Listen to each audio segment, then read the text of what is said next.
Selamat pagi Bapak Ibu Saudara sekalian. Semoga sehat selalu. Hari ini kita lanjutkan materi bagian bab ketiga, yaitu strategi bisnis dan strategi korporasi. Tujuan pembelajaran hari ini adalah Bapak Ibu Saudara bisa menjelaskan tujuan jangka panjang dan hubungannya dengan strategi. Kemudian yang kedua, menjelaskan jenis-jenis strategi generik. Kemudian yang ketiga, menjelaskan jenis-jenis strategi korporasi. Yang keempat, menjelaskan sarana untuk pencapaian strategi tersebut. Ya, mari kita mulai satu persatu. Nah, kita lihat tujuan jangka panjang. Di pertemuan pertama, kita sudah melakukan apa itu tujuan jangka panjang dan strategi, terminologi ringkas. Waktu itu kita diskusikan bersama. Sekarang kita masuk lebih detail. Nah, tujuan jangka panjang merupakan hasil yang diharapkan dicapai melalui strategi tertentu. Biasanya tujuan jangka panjang meliputi jangka waktu 5 tahunan. Nah, sifat dari tujuan jangka panjang adalah pertama, dapat memberikan arah bagi organisasi. Dengan memiliki tujuan, kita tahu kemana sih arah organisasi ini akan bergerak. Yang kedua, memungkinkan sinergi. Yang ketiga, membantu evaluasi. Karena dengan adanya tujuan, nanti kita bisa melihat nih, setelah 2 tahun, 3 tahun, 4 tahun, kita lihat apakah tujuan tersebut tercapai atau tidak. Kalau tidak tercapai, mengapa hal ini terjadi? Nah, itu membantu kita dalam evaluasi.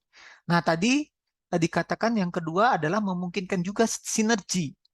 Dengan adanya tujuan, nanti antar divisi di dalam perusahaan itu bisa saling sinergi.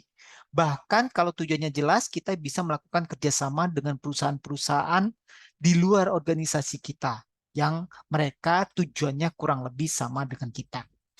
Kemudian yang keempat, dengan adanya tujuan itu akan membuat skala prioritas. Nah, kita bisa tahu, oh, dalam skala prioritas yang keberapa nih? Jangan-jangan nanti tujuan ini adalah skala prioritas nomor 3 misalnya. Yang keempat, mengurangi ketidakpastian. Dengan memiliki tujuan, kita ada arah sehingga kita tidak seperti orang yang tidak tahu kemana kita mau melangkah.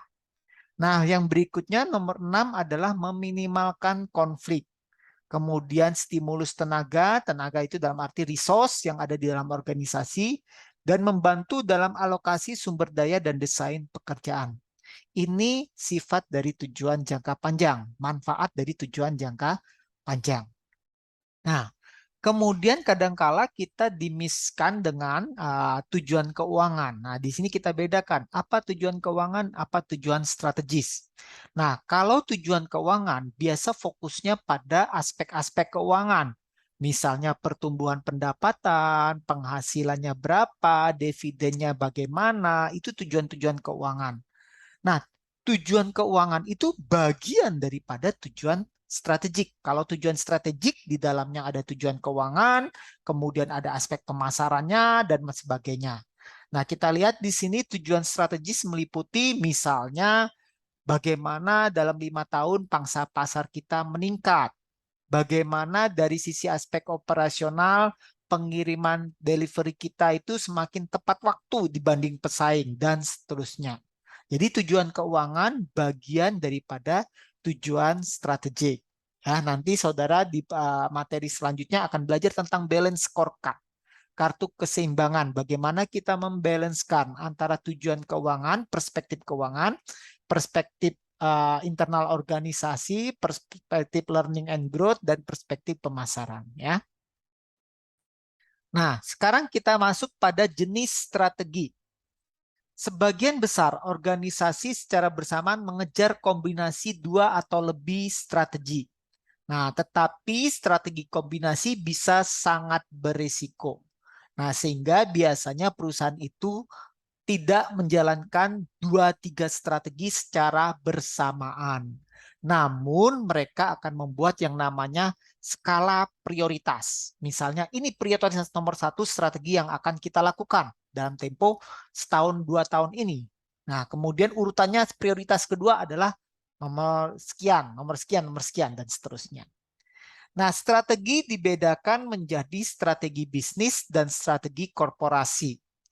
Kalau strategi bisnis itu berkaitan dengan unit bisnis tertentu atau cara yang harus direncanakan perusahaan agar lebih kompetitif di pasar. Sementara strategi korporasi atau biasa kita sebut perusahaan itu berkaitan dengan keseluruhan tujuan organisasi. Itu yang beda dari strategi bisnis dan strategi korporasi. Nah, sekarang kita refreshing. Di pertemuan pertama memang sudah ada terminologi ringkas. Nah, kita lihat definisi strategi. Nah, di sini ada beberapa definisi strategi. Charles Hoover dan Dan Skindle menyatakan apa?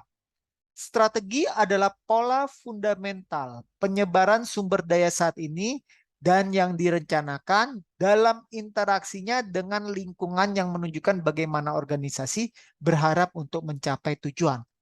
Jadi di sini ada sumber daya, itu bicara tentang kekuatan dan kelemahan organisasi sebenarnya. Interaksi dengan lingkungan, lingkungan itu sesuatu di luar organisasi. Nah, jadi kalau kita ingat di pertemuan pertama, penyebaran sumber daya itu bicara tentang SW, strength dan weakness. Sementara lingkungan bicara tentang opportunity dan threat. Nah, ini kita elaborasi dalam rangka mencapai tujuan organisasi. Itu menurut Hoover dan Skindle. Sementara Igor Ansov. Nah, Igor Ansov ini sangat terkenal Bapak Ibu ya. Di sini dia membuat nanti namanya Ansov Matrix Model nanti di halaman berikutnya. Nah, Igor Ansov menyebut strategi sebagai benang merah di antara kegiatan organisasi. Jadi kegiatan organisasi, divisi marketing, divisi keuangan, itu benang merahnya ada di strategi. Karena semuanya akan menjalankan, mengarahkan pada tujuan bersama. Nah, Henry Mintzberg memiliki definisi strategi yang berbeda. Menurut Mintzberg, strategi adalah rencana bagaimana kita menuju dari posisi saat ini di sini menuju posisi di masa yang akan datang ke sana, istilahnya seperti itu. Ya. Nah, kemudian yang kedua, strategi adalah pola dalam tindakan dari waktu ke waktu. Nah, yang ketiga, strategi adalah posisi yang merepresentasikan memiliki produk yang berbeda di pasar yang berbeda. Aspek yang keempat, strategi adalah cara pandang yang memiliki visi dan arah. Ini definisi-definisi strategi menurut Henry Mintzberg. Berikutnya Porter. Nah, Porter ini seorang yang sangat berpengaruh di era tahun 1980-an. Banyak konsep-konsep Michael Porter yang terkenal di era 1980-an dan hari ini beberapa di antaranya masih relevan dan kita selalu pakai. Ya, nanti kita lihat di belakang. Nah, Michael Porter membatasi definisi strategi dengan cara mengatakan apa yang bukan strategi. Nah, Porter menyatakan strategi bukanlah aspek operasional. Seringkali orang rancu antara strategi perusahaan dan aspek operasional. Nah, bagi Porter, strategi bersaing adalah tentang bagaimana kita menjadi berbeda dengan persaingan. Berarti kita memiliki suatu uniqueness. Uniqueness yang membedakan kita dengan para pesaingnya. Efektivitas dalam operasional saja bukanlah strategi. Karena efektivitas operasional tidak terlihat oleh pelanggan. Ya, nanti di dalam LMS (Learning Management System) saya berikan definisi Porter. What is a strategy? Beliau menjelaskan dengan detail pernyataannya mengenai apa yang bukan termasuk strategi. Karena seringkali kita mismatch dengan strategi dan aspek operasional. Nah, terus meskipun ada banyak jenis strategi, apakah ada yang menonjol kesamaan di antara mereka? Nah, tadi kan ada berbagai macam definisi jenis strategi tersebut.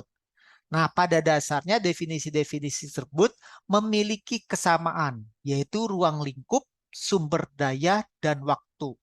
Cakupannya juga kita lihat ruang lingkupannya meliputi wilayah geografi, produk, dan pasar.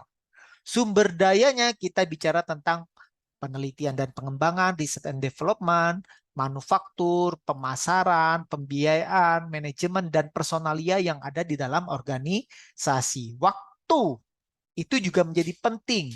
Kenapa? Karena waktu itu kita melihat secara urutan apa yang terjadi saat ini yang akan berdampak di masa yang akan datang. Nah, ketiga elemen ini diperlukan agar strategi dapat betul-betul terimplementasikan. Ya. Nah, selanjutnya, strategi bisnis itu berfokus pada peningkatan posisi kompetitif perusahaan atau produk atau layanan unit bisnis dalam industri atau segmen pasar tertentu yang dilayani perusahaan atau unit bisnis itu. Itu strategi bisnis. Strategi bisnis sangat penting karena penelitian menunjukkan bahwa efek unit bisnis memiliki dampak 2 kali lipat pada keseluruhan kinerja perusahaan daripada efek perusahaan atau industri. Ini yang pandangannya nanti mengikuti teori namanya resource based theory, RBT, ya. Nah, strategi bisnis bisa kompetitif. Kompetitif itu bertarung melawan semua pesaing untuk mendapatkan keuntungan dan atau bersifat kooperatif. Jadi kita bisa saja kita bersaing, namun pada saat yang sama kita bekerja sama. Nah, jadi biasanya kerjasamanya dalam bentuk perusahaan-perusahaan kita bergabung dalam asosiasi. Nah, sebagai contoh, MM Ubaya sendiri itu bergabung dalam asosiasi Prodi MM Indonesia. Sehingga di satu sisi kita bersaing antar MM Indonesia, namun di satu sisi kita berkolaborasi, kooperatif dengan teman-teman di Prodi MM di luar Ubaya. Ya. Nah, dari sini kita bisa berkesimpulan, kalau strategi korporasi atau perusahaan itu menanyakan perusahaan ini seharusnya berada dalam industri apa sih? Nah, sementara strategi bisnis menanyakan bagaimana perusahaan atau unit bisnis di dalamnya harus bersaing atau bekerja sama dalam setiap industri tersebut. Ya. Nah, sekarang kita mulai masuk pada jenis-jenis strategi bisnis sebelum nanti melangkah pada strategi korporasi. Nah, strategi bisnis yang kita pakai adalah strategi yang dikemukakan oleh Michael Porter tahun 1980-an. Nah, Michael Porter membuat 3 strategi generik. Ya, generik itu artinya umum. Nah, supaya bisa kita memenangkan persaingan, menurut Michael Porter, kita harus memilih salah satu dari 3 strategi generik itu. Yang pertama apa? Kepemimpinan biaya, cost leadership. Yang kedua, diferensiasi. Yang ketiga, fokus. Nah, kita lihat satu persatu ini, ya. Kenapa strategi ini disebut strategi generik?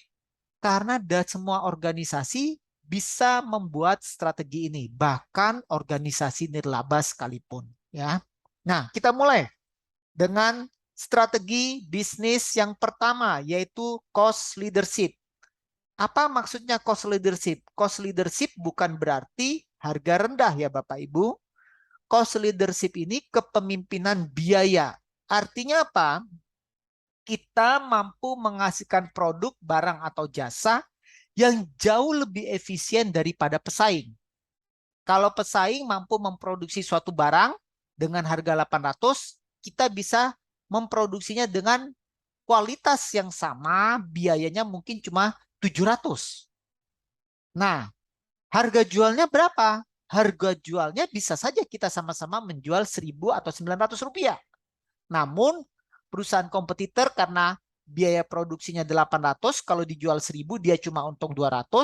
Sementara karena perusahaan saya adalah cost leadership, saya mampu memproduksi dengan harga 700, biaya 700.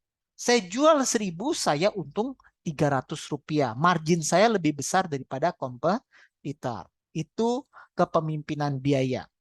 Manfaat dari kepemimpinan biaya ini bila mana terjadi perang harga. Nah, kalau terjadi perang harga dalam rangka meningkatkan market share, kita bisa cutting tuh harga sampai mendekati biaya kita. Sehingga kompetitor-kompetitor tidak akan mampu mengalahkan kita. Itu strategi bisnis yang pertama, cost leadership.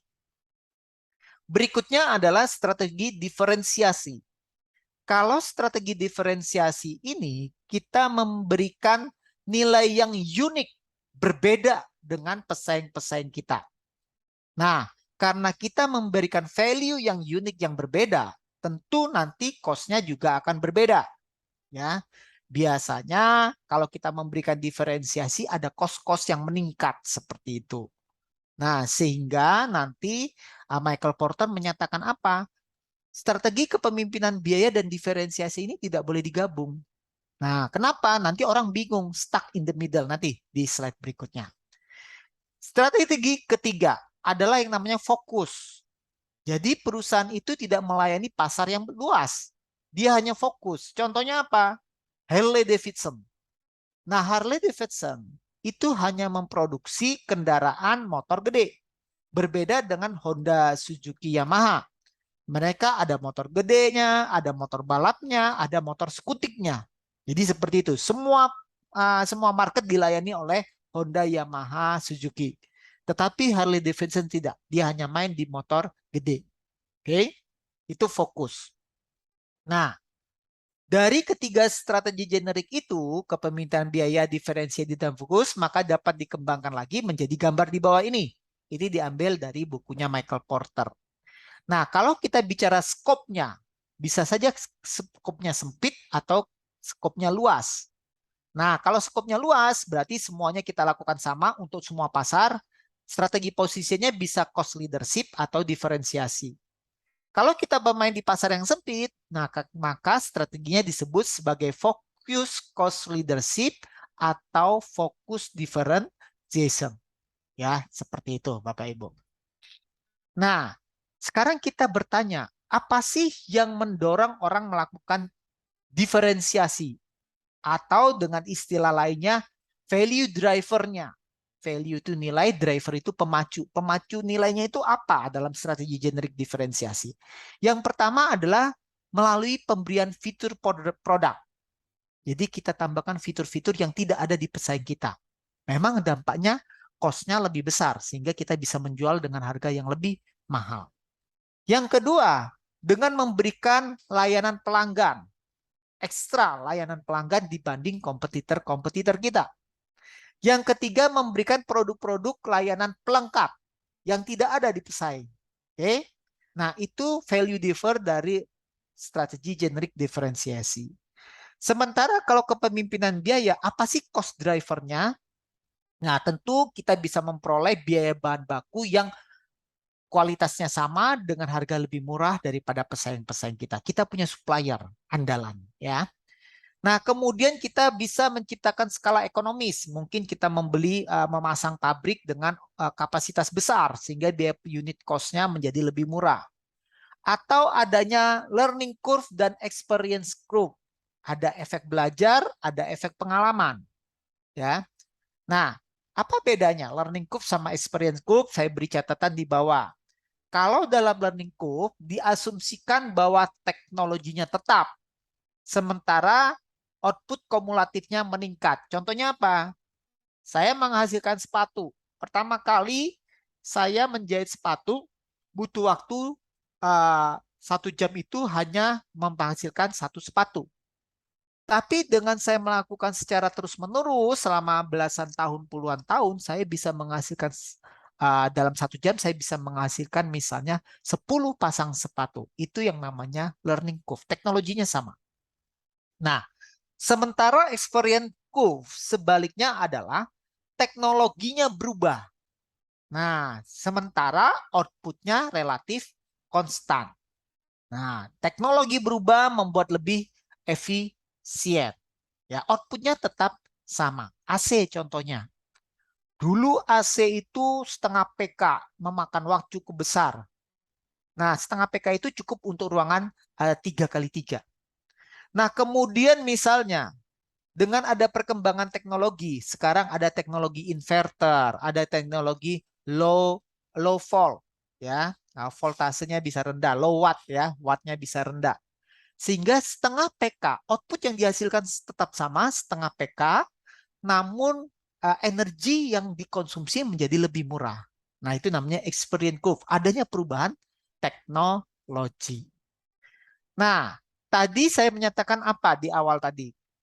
saya menyampaikan, Michael Porter ini pemikirannya berkembang di tahun 1980-an, sehingga nanti ada yang disebut Porterian, orang-orang yang menganut filosofinya Michael Porter dengan secara fanatik gitu ya. Nah, menurut Porter, yang tadi strategi leadership, cost leadership sama strategi diferensiasi tidak boleh digabung menjadi satu. Jadi perusahaan jangan menjalankan strategi cost leadership dan diferensiasi secara bersamaan. Kenapa? Karena nanti kita akan memperoleh yang namanya stuck in the middle.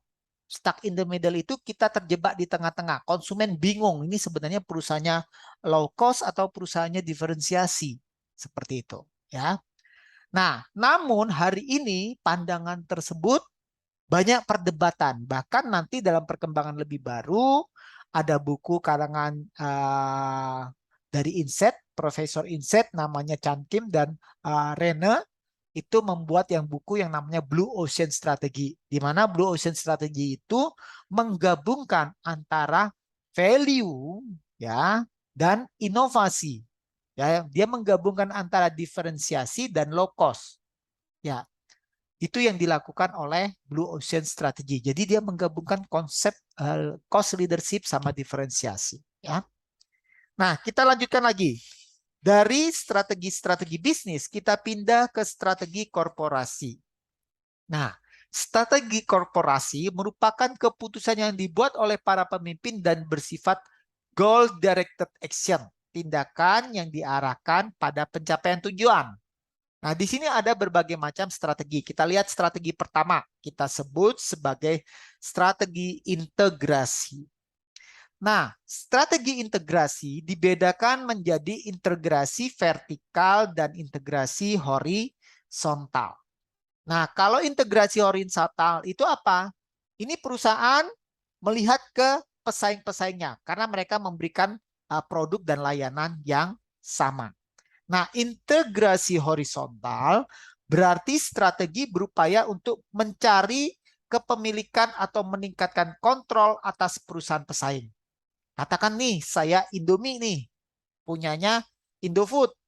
Nah, saya punya pesaing Supermi dan Sarimi. Nah, kemudian apa yang saya lakukan?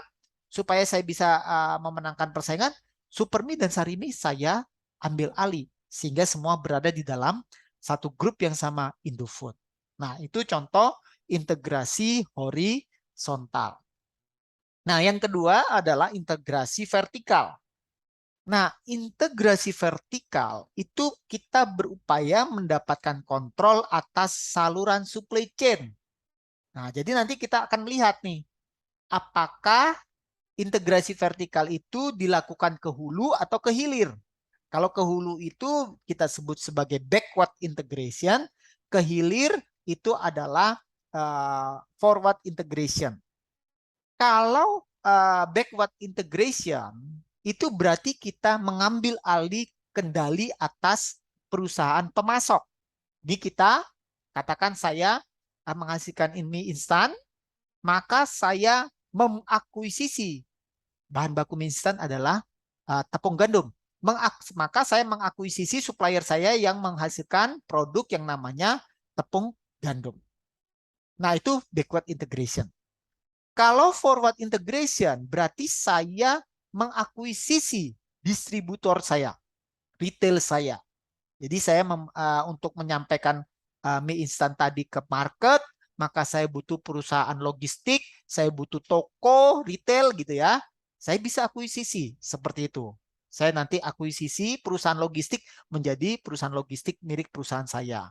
Saya buat toko-toko yang besar saya akuisisi dan jadikan toko saya. Nah, itu namanya forward integrasi. Nah, secara gambar kita lihat di sini yang warna hijau ini ya horizontal. Kita sebut sebagai integrasi horizontal. Kita mengakuisisi pesaing-pesaing kita. Sementara vertikal kita bisa mengakuisisi pemasok atau distributor atau retail kita. Ya. Nah, keuntungan dan kerugian integrasi vertikal. Nah, keuntungannya apa? Tentu menurunkan biaya. Karena perusahaan pemasok itu menjadi milik kita, perusahaan distributor menjadi milik kita. Nanti kita bisa lakukan transfer pricing, ya. Meningkatkan kualitas, karena saya sebagai perusahaan mie instan mengakuisisi perusahaan tepung gandum, saya tahu kualitas tepung gandumnya. Dan saya bisa menuntut untuk peningkatan kualitas tepung gandum yang diberikan kepada perusahaan mie instan saya.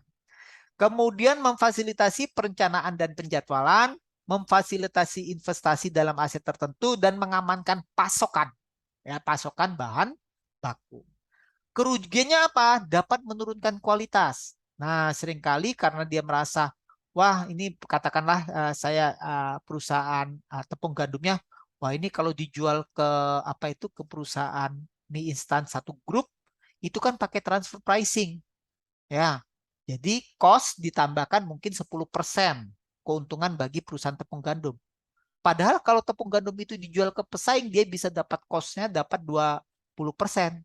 Maka bisa saja tepung gandumnya dijual yang kualitas bagus, dijual ke pesaing, sementara kualitas jelek dijual ke perusahaan mie instan. Nah, tentu ini perlu koordinasi di tingkat holding corporate-nya. Kemudian mengurangi fleksibilitas. Karena kita sudah ada satu rangkaian, kita tidak boleh ngambil di tempat yang lain.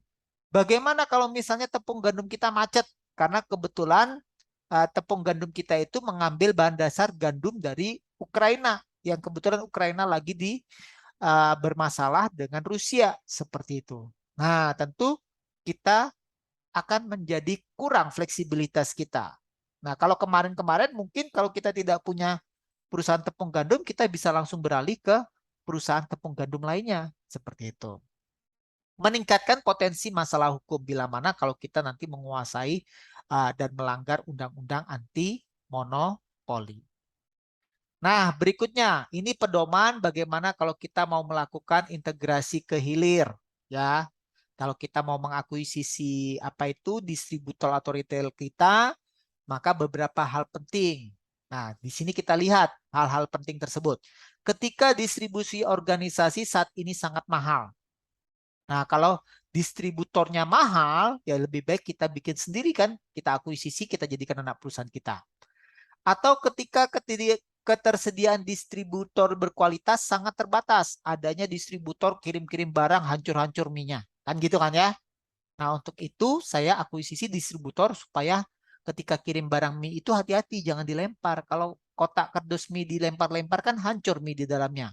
Seperti itu. Nah, ketika sebuah organisasi bersaing dalam industri yang sedang berkembang, dan biasanya dalam industri berkembang mereka mencoba bersaing dalam satu rangkaian supply chain.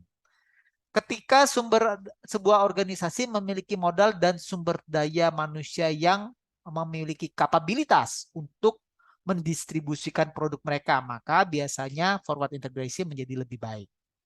Ketika keuntungan dari produksinya stabil dan tinggi, itu contohnya di mie instan ya, karena orang Indonesia suka pemakan mie instan. Dan kalau terburu-buru pasti makan mie instan. Makanya kalau saudara lihat produk-produk desain mie instan itu kan terintegrasi semua. Atau ketika distributor atau pengecer saat ini memiliki margin keuntungan yang tinggi. Nah, kalau margin keuntungannya tinggi, nah itu akan menarik bagi perusahaan. Ya, kalau gitu kita akuisisi saja. Kita akuisisi, nah kemudian nanti margin itu akan kita ambil.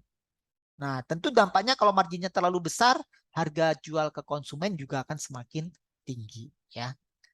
Nah, sementara pedoman untuk integrasi ke hulu atau dalam hal ini mengakuisisi pemasok kita, ada beberapa hal yang harus dipertimbangkan. Pertama, ketika pemasok organisasi saat ini sangat mahal atau tidak dapat diandalkan. Supplier kita ngaco terus. Harga naik terus, kualitasnya so-so saja, kemudian kirim barang sakar PDW, seenaknya sendiri ya. Jadwalnya tidak sesuai dengan jadwal yang kita minta. Nah, itu akan mendorong kita untuk ya lebih baik kita integrasi dengan melakukan akuisisi supplier kita. Berikutnya ketika jumlah pemasok sedikit sementara jumlah pesaing banyak. Nah, untuk mengamankan pasokan ya lebih baik kita akuisisi supplier kita.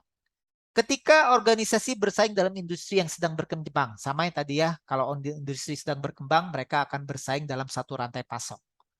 Ketika sebuah organisasi memiliki modal dan sumber daya manusia untuk mengelola pasokannya, ya, Yang ketiga, yang berikutnya, kelima, ketika keuntungan dari harga yang stabil menjadi sangat penting. Ketika pemasok saat ini memiliki margin keuntungan yang tinggi, sama seperti tadi yang forward ya. Cuma bedanya ini arahnya ke hulu. Dan yang ketiga, berikutnya, ketika sebuah organisasi perlu dengan cepat memperoleh sumber daya yang dibutuhkan. Nah, sementara pedoman integrasi horizontal, hal-hal yang harus diperhatikan kalau kita ingin mengakuisisi pesaing apa? Ketika sebuah organisasi dapat memperoleh karakteristik monopolistik. Nah, kalau monopolistik itu kan kelihatannya banyak pesaingnya, tetapi sebenarnya mereka menetapkan mungkin harga yang sama. Ya. Kemudian ketika sebuah organisasi bersaing dalam industri yang sedang berkembang. Nah, untuk meningkatkan daya saing saya akuisisi saja pesaing-pesaing saya sehingga membuat pesaing yang lain menjadi lebih lemah. Ketika peningkatan skala ekonomi memberikan keunggulan kompetitif utama. Dengan saya mengakuisisi pesaing, saya bisa ganti mesin-mesin saya untuk menghasilkan mie instan dengan skala yang lebih besar sehingga nanti biaya produksi unit cost saya menjadi semakin rendah. Ketika sebuah organisasi memiliki modal dan bakat manusia yang dibutuhkan. Ya, ini sama seperti yang integrasi vertikal. Ketika pesaing goyah karena kurangnya keahlian manajerial. Nah, daripada pesaingnya banyak, ya satu persatu yang pesaingnya mulai goyah, kita ambil alih. Itu integrasi horizontal. Nah, dari sini tadi kita masuk pada strategi integrasi. Ya. Sekarang yang kedua, kita masuk pada strategi intensif. Nah, strategi intensif biasanya dilakukan dengan 3 hal, yaitu penetrasi pasar, pengembangan pasar, dan pengembangan produk. Bedanya apa? Kalau penetrasi pasar itu produknya existing yang sudah ada. Cuma kita intensifkan ke masyarakat. Dengan cara apa? Promosi yang gede-gedean, beli satu dapat dua, misalnya seperti itu. Ya, itu strategi penetrasi pasar dalam rangka meningkatkan market share. Atau melakukan strategi market development, pengembangan pasar. Nah, produknya saat ini dijual di pasar Jawa Timur saja. Nah, kita melihat potensi. Oh, ternyata masyarakat Sulawesi juga suka tuh. Nah, itu kita lakukan pengembangan pasar dengan membuka pasar baru di Sulawesi. Atau strategi pengembangan produk. Nah, kalau yang ini beda. Produknya kita kembangkan.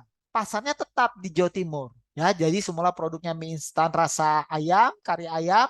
Mungkin besok saya ganti mie goreng rasa stick seperti itu. Yaitu namanya pengembangan produk. Nah, penetrasi pasar, pengembangan pasar, dan pengembangan produk kadang-kadang disebut sebagai strategi intensif karena memerlukan upaya intensif jika ingin meningkatkan keunggulan bersaing perusahaan Anda. Nah, tadi saya bilang Igor Ansov membuat suatu matrik yang sangat terkenal. Nah, ini namanya Ansov Matrix Strategy. Nah, di sini sumbu horizontal kita bagikan produk existing dan produk yang baru. Sumbu vertikal kita lihat dari pasar. Pasar existing dan pasar yang baru. Kalau kita menjual produk yang ada saat ini untuk pasar yang ada saat ini, itu namanya market penetrasi. Kalau kita menjual produk baru untuk pasar yang ada saat ini, namanya produk development, pengembangan produk. Kalau kita membuat produk yang ada saat ini untuk pasar baru, itu namanya market development. Tadi semula Jawa Timur, kemudian kita ekspansi ke Sulawesi. Nah, kalau kita membuat produk baru dan dengan mengembangkan pasar baru, itu namanya diversifikasi. Jadi, Ansov Matrix Strategi ini memudahkan paradigma kita, membedakan antara market penetrasi, produk development, market development, dan diversifikasi. Nah, kita lihat patokan suatu organisasi dalam rangka melakukan penetrasi pasar. Yang pertama apa? Ketika pasar saat ini tidak jenuh dengan produk atau layanan tertentu. Jadi pasarnya masih tumbuh atau mature, belum decline. 2, ketika tingkat penggunaan pelanggan saat ini dapat ditingkatkan secara signifikan. Contoh, odol gitu ya, nah, pasta gigi. Orang baru sikat giginya 1 kali, mungkin bisa kita tingkatkan 2 kali, mungkin bisa tingkatkan 3 kali melalui edukasi. Yang ketiga, ketika pangsa pasar pesaing utama telah menurun, sementara total penjualan industri telah meningkat, berarti mungkin kapasitas dari pesaing utama kita itu terbatas. Padahal market masih bertumbuh nih. Nah, di situ ada potensi kita melakukan penetrasi pasar. Yang keempat, ketika korelasi antara penjualan dalam bentuk rupiah atau dolar dan pengeluaran pemasaran secara historis sudah tinggi. Yang kelima, ketika peningkatan skala ekonomi memberikan keunggulan kompetitif utama. Ya, jadi kita melakukan penetrasi. Nah, sementara kalau untuk mengembangkan pasar, itu ada beberapa patokan. Yang pertama, ketika saluran distribusi baru tersedia yang dapat diandalkan murah dan berkualitas baik. Jadi kita buat aja pasar baru. Oh, ternyata dari sini kita bisa produksi dari Surabaya dikirim ke Sulawesi, ke Papua dengan cara melalui mitra kerjasama saluran distribusi kita perusahaan logistik yang efisien.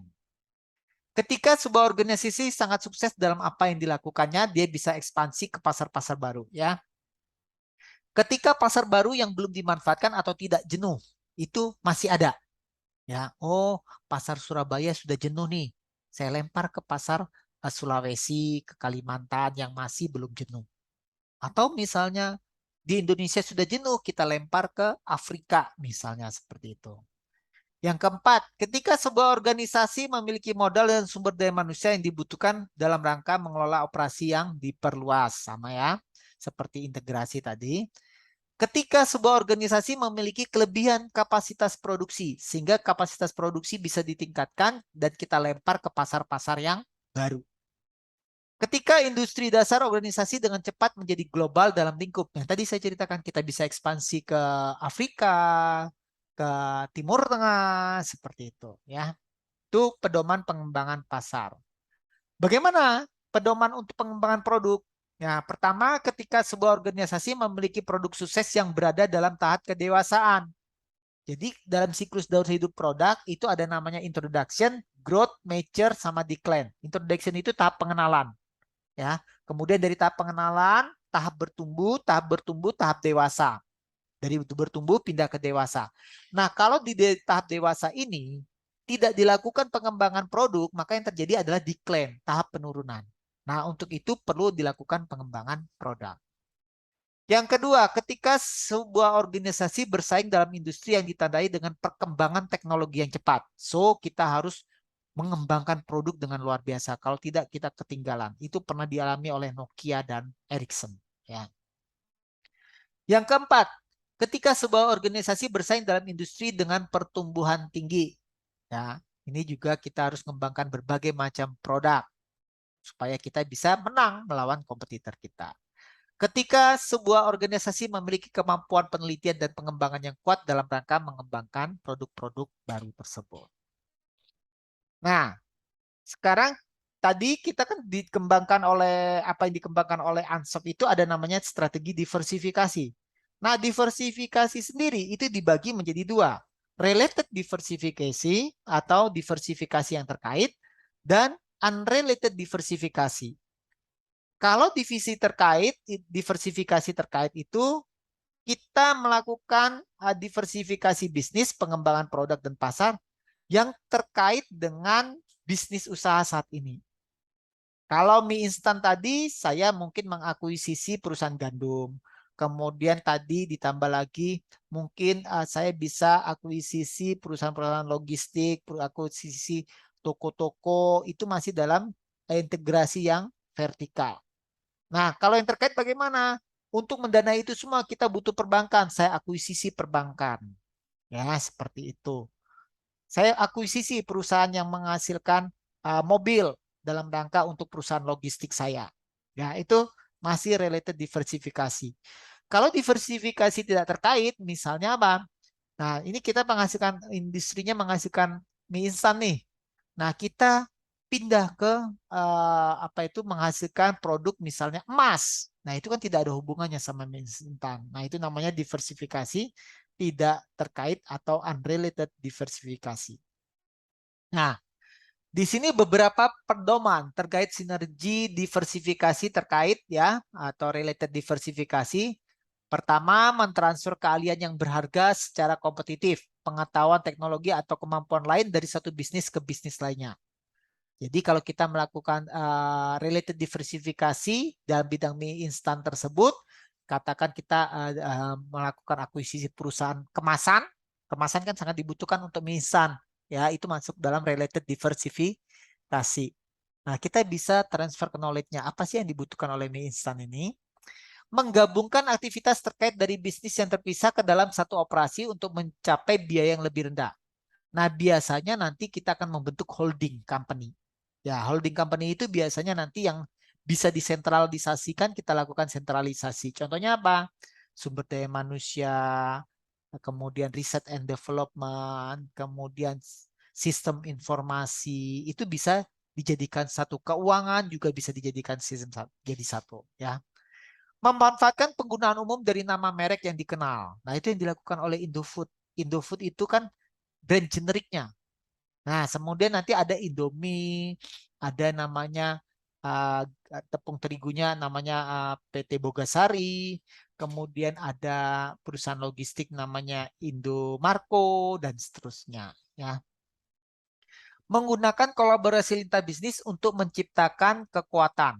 Nah, tadi saudara bayangkan Indofood itu terintegrasi itu menjadikan kekuatan yang luar biasa besar. Ya. Ketika sebuah organisasi bersaing dalam industri yang tidak berkembang atau industri yang pertumbuhannya lambat. Nah, kalau pertumbuhannya lambat, ya, ini ciri khas dari perusahaan yang berada dalam tahap daur hidup yang matang.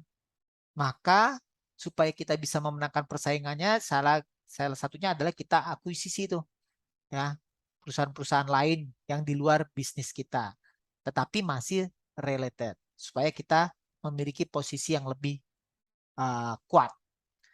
Saat menambahkan produk baru tetapi terkait akan secara signifikan meningkatkan penjualan produk saat ini. Ya, sangat logis ya. Ketika produk baru tetapi masih terkait dapat ditawarkan dengan harga yang sangat kompetitif. Saat produk baru saat produk baru tapi produknya masih terkait ya. Produk memiliki tingkat penjualan musiman yang mengimbangi puncak dan lembah organisasi yang ada. Maksudnya apa? Nah, produknya terkait, tetapi nanti kan dalam siklus bisnis ada sifatnya musiman, ada sifatnya yang musiman itu ada yang puncak, ada yang lembah. Nah, itu saling menutupi misalnya, ya. Ketika sebuah produk organisasi saat ini dalam tahap penurutan siklus hidup produk. Nah, tadi diklaim, maka kita harus cari melakukan permajaan produk atau kita diversifikasi ke bisnis lain seperti itu. Nah, sementara diversifikasi tidak terkait, ini artinya kita melakukan diversifikasi keluar bisnis core kompeten kita. Nah, tentu kita harus melihat apakah ada enggak di sini sinergi dari kita melakukan diversifikasi pada organisasi yang tidak terkait. Ini ada di nomor berikut ini. Ketika ada sinergi keuangan. Kemudian ketika pendapatan yang diperoleh dari produk organisasi saat ini akan meningkat secara signifikan dengan menambahkan produk baru yang tidak terkait. Nah, jadi pendapatan perusahaan tidak hanya lagi tergantung pada mie instan, tapi juga mungkin usaha-usaha lainnya. Oke, yang lainnya sangat mudah sekali dibaca ya, silakan sendiri. Nah, dari strategi yang pertama tadi, strateginya adalah apa itu? Strategi kita lihat di sini, integrasi. Yang kedua, strategi intensif. Yang ketiga, kita masuk sekarang strategi bertahan, defensif. Nah, caranya bagaimana? Dengan lakukan retrenchment, divestiture, atau liquidation. Retrenchment itu apa? Penghematan. Dengan cara mengurangi biaya-biaya dan aset-aset yang mungkin sekarang sudah tidak terlalu menguntungkan. Atau kita lakukan divestiture. Kita jual tuh unit-unit usaha yang sudah tidak menguntungkan. Atau kita likuidasi perusahaan. Itu cara yang paling ekstrim daripada bisnis ini berkembang dan berjalan kemudian rugi terus, ya sudah kita likuidasi. Nah, beberapa pedoman untuk melakukan penghematan, ya strategi penghematan bila mana terjadi ketika sebuah organisasi berkumpul kembali melalui pengurangan biaya dan aset untuk membalikan penjualan dan laba yang menurun. Ya, dicek tuh mana aset-aset yang cost-nya tinggi namun penghasilannya tidak terlalu banyak, kita jual saja. Ya, Juga disebut sebagai strategi turnaround atau reorganisasi. Turnaround itu berbalik arah. Dari semula mungkin perusahaan yang rugi, kemudian diubah menjadi perusahaan yang menguntungkan. Dirancang untuk memperkuat organisasi dengan kompetensi dasarnya yang telah ada. Ya. Nah, berikutnya pedoman untuk kita melakukan retrenchment adalah ketika sebuah organisasi memiliki kompetensi khusus tetapi gagal secara konsisten untuk memenuhi tujuannya. Yang kedua, ketika sebuah organisasi adalah salah satu pesaing yang lebih lemah dalam industri tertentu. Jadi kita relatif kalah dalam salah satu unit bisnisnya dengan pesaing-pesaing kita. Ketika sebuah organisasi diganggu oleh inefisiensi, maka kita harus melakukan penghematan. Jual tuh mesin-mesin yang nggak penting. Ketika sebuah organisasi gagal memanfaatkan peluang eksternal dan meminimalkan ancaman-ancaman eksternal, dia gagal. Nah, otomatis kita harus melakukan penghematan. Ketika sebuah organisasi telah tumbuh begitu besar, begitu cepat, sehingga diperlukan reorganisasi internal yang besar, maka kita lakukan penghematan. Nah, sementara pedoman divestasi apa? Ketika sebuah organisasi telah mengejar strategi penghematan dan gagal, kita sudah coba hemat, tetapi tetap gagal ya kita jual dah unit-unit bisnis seperti itu, mesin-mesinnya sudahlah kita jual. Ketika sebuah divisi membutuhkan lebih banyak sumber daya untuk menjadi kompetitif daripada yang dapat disediakan oleh perusahaan, dia bisa hidup bersaing dengan pesaing, namun perusahaan harus investasi lagi. Nah, cost-nya ternyata lebih gede dibanding manfaat. Ya sudah, perusahaan nggak punya duit nih, ya. Maka biarkan saja dijual. Ketika sebuah divisi bertanggung jawab atas sebuah kinerja buruk organisasi secara keseluruhan, ya maka setelah divisi yang merugikan tersebut kita jual. Ketika sebuah divisi tidak cocok dengan bagian organisasi lainnya, konflik terus antara divisi ini dengan divisi lainnya. Atau saat dibutuhkan uang tunai dalam jumlah besar dengan cepat, ya udah kita jual salah satu unit yang masih memungkinkan kita jual, ya. Ketika tindakan antitrust pemerintah mengancam perusahaan anti monopoli, ya. Nah, sementara kita bisa melakukan likuidasi bila mana ketika sebuah organisasi telah melakukan strategi penghematan dan strategi divestasi, namun keduanya gagal. Ya, akhirnya kita harus likuidasi. Nah, ketika sebuah organisasi satu-satunya alternatif adalah masuk dalam kebangkrutan. Ketika pemegang saham perusahaan dapat meminimalkan kerugian mereka dengan menjual aset atau organisasi tersebut. Ya. Nah, bagaimana sarana kita untuk mencapai strategi tersebut? Nah, ada beberapa, ada 1, 2, 3, 4, 5, 6. Ada 6. Yang pertama kita kerjasama, kolaborasi dengan pesaing yang kita sebut kooptisi. Kooptisi itu artinya kita bekerja bersaing sekaligus bekerja sama dengan para pesaing kita. Atau kita membuat joint venture, kemitraan, ya, khususnya untuk pasar-pasar luar negeri. Daripada saya buka cabang atau pabrik sendiri di luar negeri, ya saya bermitra saja dengan mitra saya di luar negeri. Saya buat joint venture dengan saham mungkin 60%, 40%, 50%, 50% seperti itu. Atau bisa kita lakukan merger akuisisi dalam rangka mencapai strategi-strategi tersebut, ya. Atau private equity acquisition, mengakuisisi dan mengambil alih perusahaan-perusahaan lain. Kemudian first mover advantage. Nah, first mover advantage itu apa? Manfaat kalau kita bergerak ke pasar lebih dulu dibanding pesaing. Contohnya kalau di Indonesia itu mesin pompa air yang pertama namanya Sanyo. Maka hari ini Sanyo itu menjadi brand yang akan diingat oleh konsumen. Jadi kalau kita mau beli ke Hartono Elektronik, itu kita tanya petugasnya, Pak, Bu, mau beli mesin Sanyo. Nah, namun mereka ngerti yang mesin Sanyo itu adalah alat mesin listrik pompa air. Walaupun nanti mungkin dia nunjukkan mereknya bukan Sanyo, tetapi Shimizu atau kemudian Nasional, Panasonic dan sebagainya. Ya.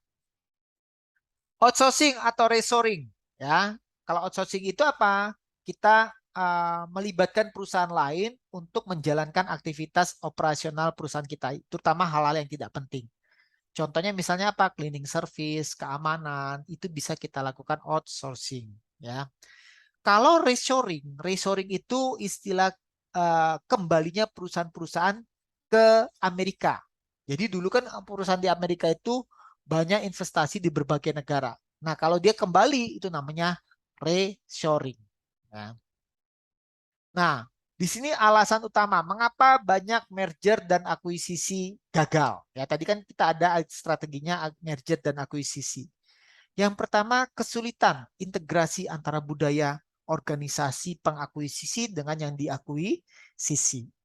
Evaluasi target yang tidak memadai. Hutang besar. Kita mengakuisisi ternyata utangnya gede tuh. Ketidakmampuan untuk mencapai sinergi. Kita berharap ketika merger dan akuisisi ada sinergi, ternyata sinerginya gagal. Ya, terlalu banyak diversifikasi sehingga sumber daya, terutama uang, itu menyebar keluar dengan cepat. Tentu itu akan membuat merger akuisisi menjadi gagal. Manajer terlalu fokus pada akuisisi sehingga lupa pada bisnis intinya. Nah, ini mungkin banyak terjadi pada perusahaan-perusahaan startup dalam bisnis digital. Perusahaan-perusahaan startup bisnis digital itu aset nyatanya tidak terlalu besar. Mereka adalah aset intangible. Nah, inilah aset intangible itu bisa meningkat dengan cepat bisa melalui yang namanya aktivitas merger dan akuisisi. Terus berikutnya, akuisisi yang terlalu besar. Sulit untuk integrasi budaya organisasi yang berbeda, ya. Kemudian berkurangnya semangat kerja karyawan karena adanya PHK dan relokasi. Biasanya ada merger dan akuisisi itu melibatkan efisiensi dengan mengurangi pegawai-pegawai yang overlapping, tumpang tindih, ya. Terus potensi manfaat penggabungan dengan atau mengakuisisi perusahaan lain. Tentu dalam rangka meningkatkan kapasitas, memanfaatkan tenaga penjualan, kemudian mengurangi staf manajerial, SDM satu perusahaan mengakuisisi perusahaan lain, SDM-nya sama, ya berarti ada yang kita kurangi SDM-nya. Mendapatkan skala ekonomi, mempelajari tren musiman, mendapatkan akses ke pemasok, distributor dan pelanggan baru, mendapatkan teknologi baru, mendapatkan pangsa pasar baru, memasuki pasar global, mendapatkan kekuatan harga, dan mengurangi kewajiban perpajakan. Ya. Terus berikutnya tadi ada yang namanya first mover advantage. Apa manfaat menjadi perusahaan first mover advantage? Pertama, nanti akses dan komitmen yang aman terhadap sumber daya langka. Karena kita yang pertama masuk, biasanya supplier-supplier akan komit pada kita. Mendapatkan pengetahuan baru tentang faktor dan masalah penting keberhasilan. Jadi kita karena yang pertama, learning curve kita berjalan ya dibanding kompetitor-kompetitor yang baru. Meraih pangsa pasar dan posisi di lokasi terbaik. Karena kita masuk pertama kali di pasar, kita akan menguasai market share lebih besar, kemudian akan tahu posisi-posisi lokasi yang bisnis bagus di mana. Ya. Membangun dan mengamankan hubungan jangka panjang dengan pelanggan, pemasok, distributor, investor. Ya. Mendapatkan loyalitas dan komitmen dari pelanggan karena kita dianggap sebagai yang pertama. Nah, terus di sini ada begitu banyak manfaat potensial dari outsourcing. Ya memang dari satu sisi begitu banyak ini ada 13 manfaat, namun outsourcing juga kadang-kadang menjadi dilema karena di perusahaan yang melakukan outsourcing itu seringkali terjadi pengurangan karyawan. Dulu di tempat kami cleaning service dan satpam itu kita harus rekrut sendiri. Nah, dengan adanya outsourcing maka mereka bukan lagi menjadi karyawan perusahaan kita, tetapi menjadi karyawan perusahaan sekuritas ataupun perusahaan cleaning service. Ya, silakan baca sendiri. Oke, berakhirlah jenis-jenis strategi ini yang akan menjadi dasar dalam kita nanti mengembangkan strategi. Selamat pagi, semoga sehat selalu semua.